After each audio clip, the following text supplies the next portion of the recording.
Սիրով ողջունում եմ ձեզ իմ շատ սիրելի բաժանորդներ ջան։ Ուրեմն այսօր միասին կպատրաստենք շատ համեղ պեչենիներ, որոնք կոչվում են տրյուֆելներ։ Անչափ համեղ դեսերտ է սա ինձ համար, մանավանդ երբ որ ճաշակում ենք սուրճի հետ։ Եկեք միասին պատրաստենք եւ զարմանանք, թե ինչ հեշտ բաղադրատոմս է, ինչ համեղ է։ Խորը տարայի մեջ ունեմ 250 գրամ սենյակային ջերմաստիճանի կարագ, կարող եք վերցնել մարգարին, ավելացնում եմ 1 լավ ճաշի գթալ շաքարի փոշի, կարող եք վերցնել մանր շաքարավազ, ինչպես նաև վանիլին, վանիլային շաքարավազ, 1 ձու եւ 1 պտղունց սոդա, կարելի ասել բառի բուն իմաստով 1 պտղունց, հա, տեսեք սիրելիներս։ Սովորաբար այս տեսակ խմորների մեջ անգամ պատկերացրեք չեն ավելացնում սոդա, բայց 1 պտղունց սոդան չի խանգարի, որպեսզի մեր խմորը լինի էլ ավելի հաջող։ Ուրեմն հիմա ձեռնոց եմ հագնում, թեպետ կարող եք պլանետար միքսերով էլ սա հարել, եւ ինչքան լավ հարեք, այնքան ավելի հաջողված խմոր կստանաք։ Բայց ես այսպես ձեռնոցներով հիմա այս ամենը լավ տրորում եմ, որից հետո ավելացնում եմ ընդամենը ալյուր։ Եվ երբ որ կարագը կամ մարգարինը այսպիսի ենթարկվող է լինում սենյակային ջերմաստիճանի, հեշտ է լինում մեր աշխատանքը։ Հիմա այս բաղադրիչները լավ կտրորեմ, որպեսզի միասրվեն, որից հետո կշարունակենք։ Այսպես։ Հիմա ավելացնում եմ ալյուրը, որը ինձ մոտ նախապես մաղած է։ Սկզբում կդնեմ ալյուրի կեսը եւ լավ կհունցնեմ։ Ասեմ, որ ամենադժվարը այս խմորը պատրաստելու մեջ կայանում է ալյուրի ճիշտ չափը բռնել, այսպես ասեմ։ Առաջին չափաբաժինը այսպես լավ ձուլվեց, երկրորդ բաժակն եմ վերցնում եւ սկսում եմ մաս-մաս ավելացնել։ Ամբողջը չեմ լցնում։ Դուք էլ որ պատրաստեք ամբողջ չափաբաժին ալյուրը մի ավելացրեք, կապ չունի թե ինչ եք պատրաստում, հա, գիտեք, տարբեր երկրներում ենք բնակվում եւ տարբեր արտադրողների ալյուրներից ենք օգտվում եւ որակապես տարբերվում է պատրաստի, ուրեմն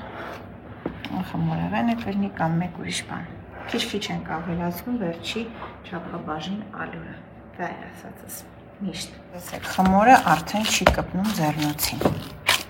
Մոտավորապես օգտագործեցի 300 գրամ ալյուր։ Մոտավորապես։ Հուսով եմ կարողացա ճիշտ ներկայացնել խմորի որակը, սա շատ կարևոր է, սրանից է կախված, թե ինչպիսի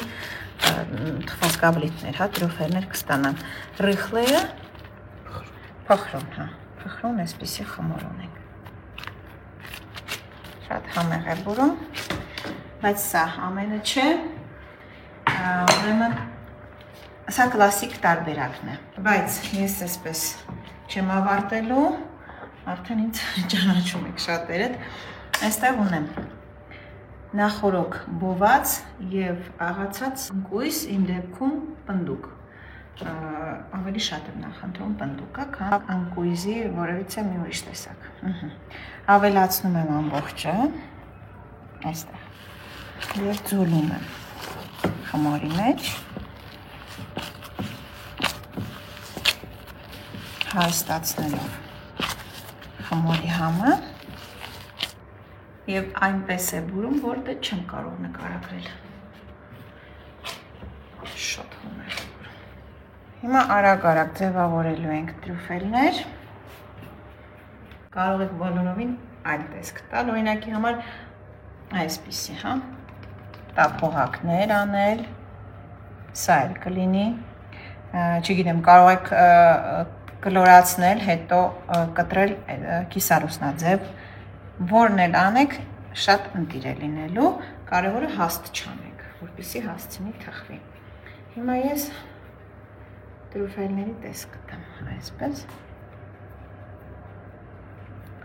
եւ կդնեմ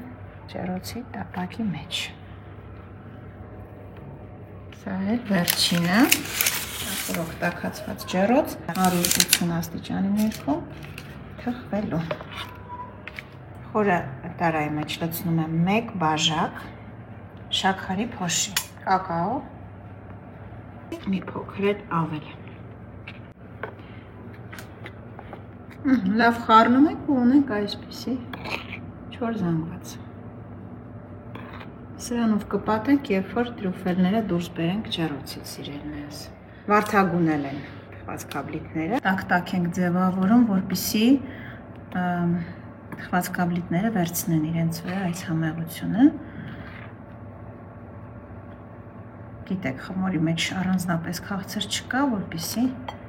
քաղցր լինի։ Եվ դնում ենք մատուցման ափսեի մեջ։ Աշխատում ենք, որ լավ կլանի։ Եթե որևիցե մեկը դեռ չի պատրաստել, այս թխվածքաբլիթը ես ձեզ հորդորում եմ, որպեսզի պատրաստեք, շատ համեղ է։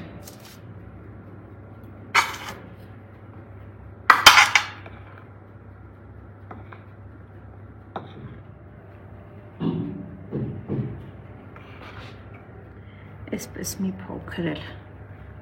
գեղեցկացնելու համար վրայից ենք ցանում։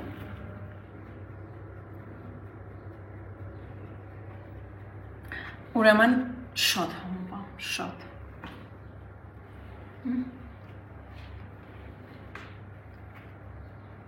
Ինչ համով է եղել։ Այն որ խոսքերն ավելորդ են սիրելիներս, անպայման պատրաստեք և անուշարեք։ Սա նույնպես իմ մշտական բաղադրատոմսերից է ու շատ հաճախ եմ պատրաստում։ Այսքանը շնորհակալ եմ, որ ինձ հետ էիք և որ այդքան դրական եք։ Մինչ նոր համեղ հանդիպումներ։